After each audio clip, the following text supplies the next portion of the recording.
결혼 준비 시작한 지 얼마 되지도 않았는데 아무리 봐도 내 남편으로 사는 것보다는 엄마 품의 효자아들로 평생을 사는 게 훨씬 더 나아 보여서 예비시댁에 귀한 아들 반품해주고 돌아왔어요. 저런 사람이 내 시어머니가 된다는 생각만 하면 소름이 다 돋을 정도였는데 중간 역할은커녕 엄마 말에 거역 못하고 엄마 말만 철썩 믿고 따르는 남자친구 보니 결정을 내리는 게 어렵지는 않았습니다.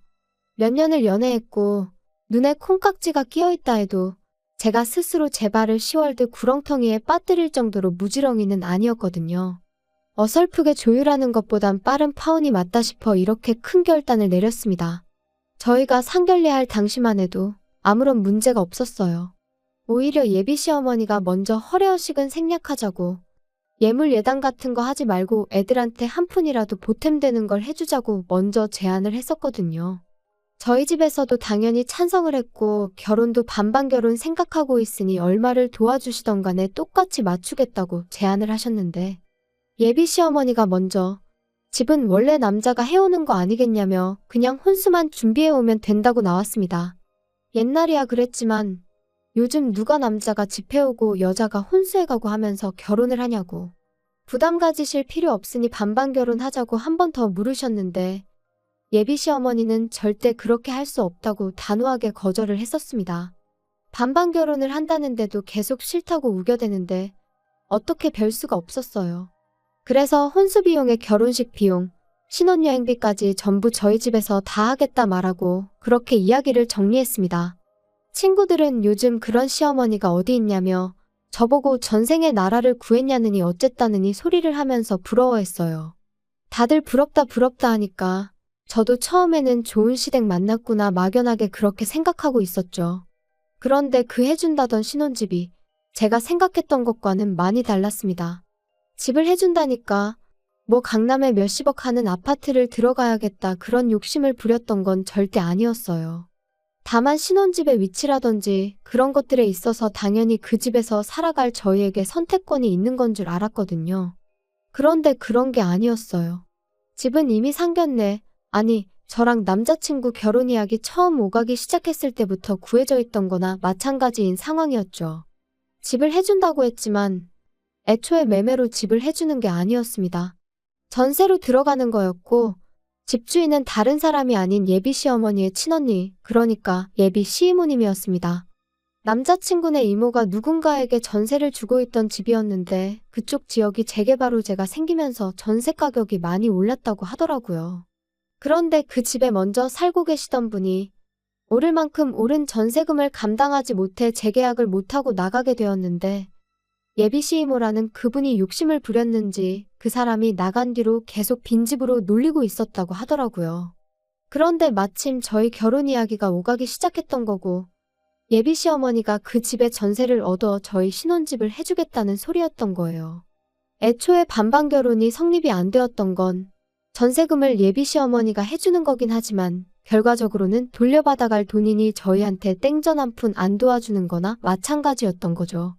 그래도 집을 싸게 얻는 게 어디냐 하고 집 구경을 갔는데 집의 상태가 아주 처참했습니다. 집이 좋아서 살기 좋은 동네라서 집값이 오른 게 아니고 그냥 동네가 싸그리 환골탈퇴한다는 재개발 호재 때문에 집값이 올랐던 그저 썩어빠진 오래된 아파트였었어요. 제 생각엔 재개발까지 본인들은 살기 싫고 당장 재개발은 소식만 있을 뿐 언제인지 감도 못 잡겠고 그런데 집을 빈집으로 놀리자니 아까운 와중에 때마침 저희가 결혼한다고 하니 그 집에 세를 얻어준 걸로밖에 받아들여지지가 않았습니다. 크기도 끼케야 14평 정도 돼 보이고 얼마나 오래된 아파트인지 엘리베이터도 없는 그런 아파트였어요. 단 한 가지 마음에 들었던 건 회사 출퇴근하는 버스가 집 앞으로 다닌다는 사실이었죠. 출근하는 것만큼은 편하겠더라고요. 그래도 당장 큰돈 아끼는 게 어디냐.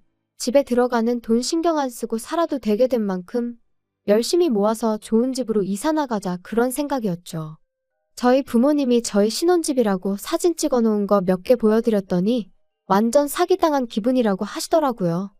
반반하자는데 한사코 거절했던 게 저런 꿍꿍이가 있었던 거였냐고요.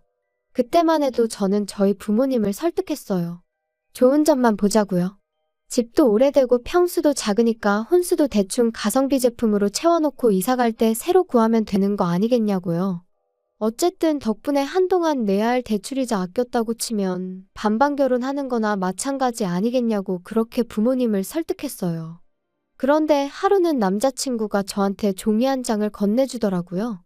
이게 뭐냐고 물었더니 남자친구도 자기도 자세히 안 봐서 잘 모르겠는데 엄마가 혼수 리스트라고 적어준 거라고 하더군요. 남자친구 보내고 나서 집에 돌아와 그때가 돼서야 적어준 혼수 리스트를 체크해봤습니다. 그런데 적혀있는 혼수 리스트가 아주 가관이더군요. 일단 브랜드가 전부 국내 굴지의 대기업 제품들밖에 없었어요. 모델명에 색깔까지 자세하게도 적어줬는데 인터넷 찾아봤더니 심지어 두 브랜드에서도 제일 비싼 최고급 라인의 제품들이더군요. 조금 어이가 없었어요. 집은 언제부터 관리를 안 했던 건지 벽지도 다 누렇게 떠있고 바닥 장판도 여기저기 찢어진 곳 투성이에 심지어 요즘은 보기도 힘들다는 그 전통 한지 모양 장판이었거든요. 보아하니 리모델링을 해줄 리는 만무했고 저희 돈으로 대충 도배랑 장판만 할 계획이었는데 아무리 도배 장판을 새로 한다고 해도 샤시도 오래된 알루미늄제 샤시인데 그런 집에 가정가구만 최고급 최신형을 써야 할 이유가 하나도 없잖아요. 가정가구가 최고급 최신형이라고 썩은 집이 좋은 집이 되는 건 아니니까요.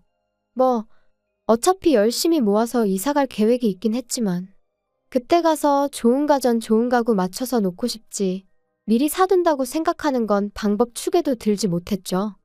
그때 가면 또 그때 돼서 최신형 최고급 제품이 따로 있을 텐데 미리부터 사서 썩은 집에 가정가구 모셔두는 게 무슨 의미가 있었겠나요?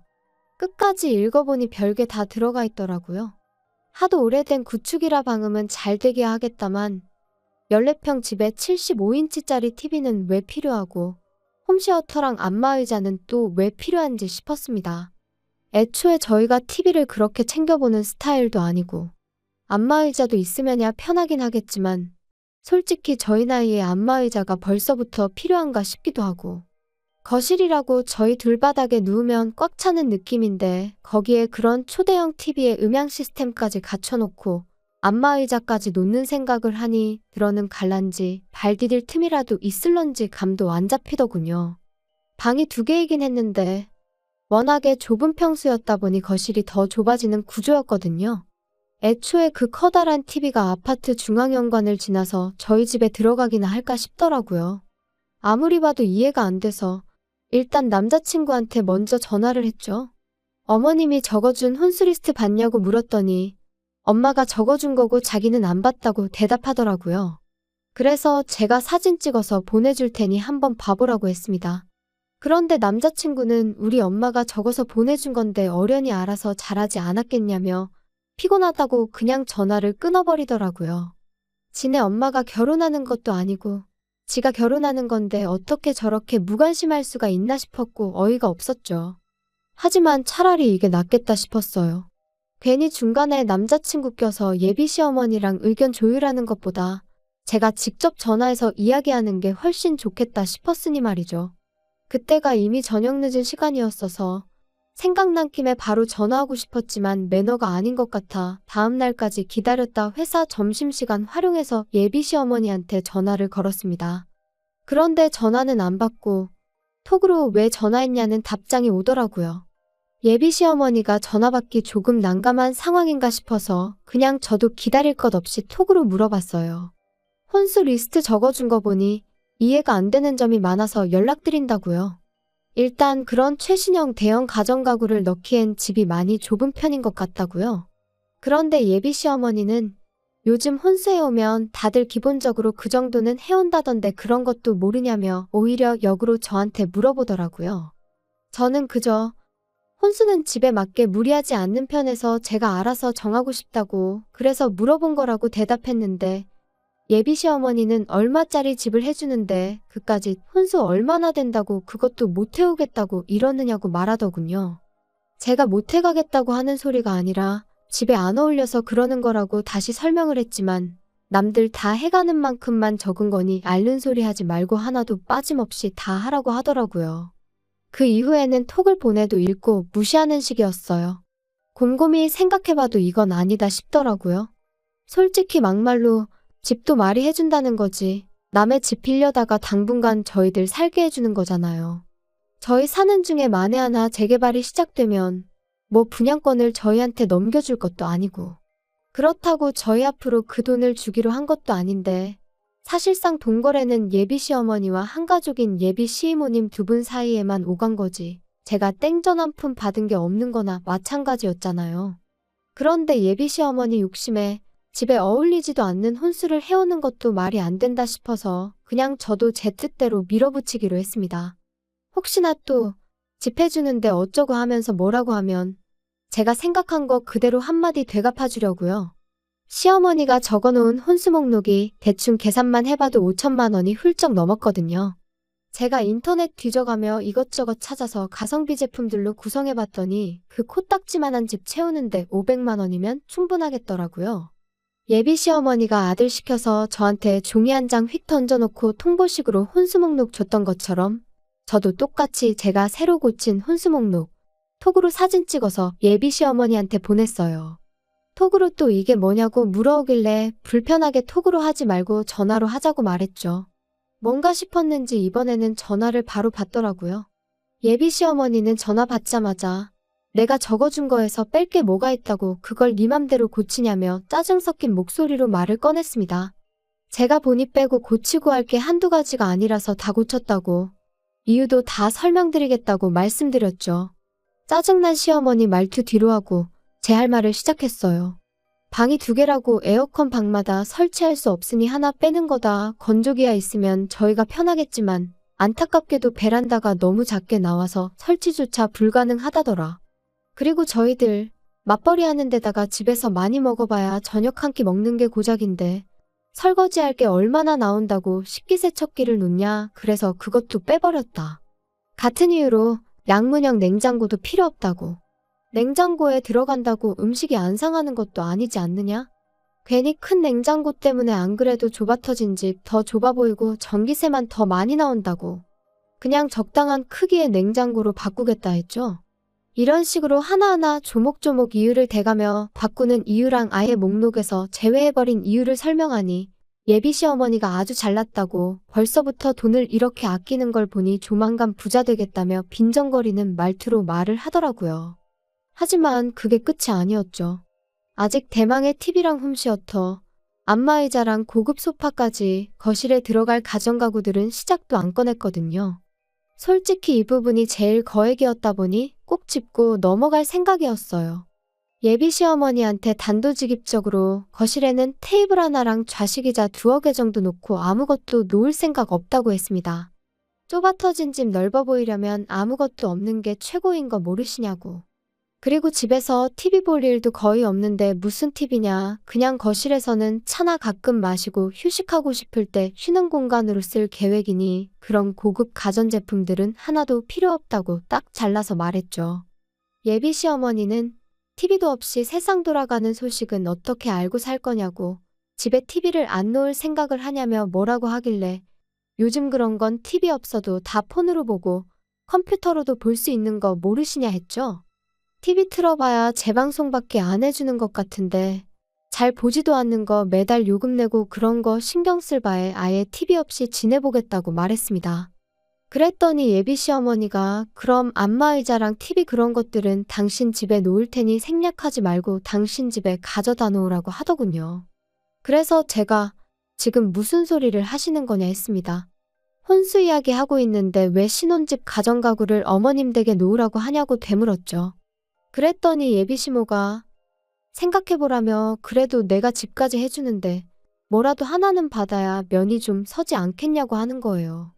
아니 상견례할 적엔 예물 예당 같은 허례허식은 생략하자고 하신 분이 이번엔 대놓고 시댁에 최신형 가전가구를 놓아달라고 요구하고 있으니 어이가 없었죠.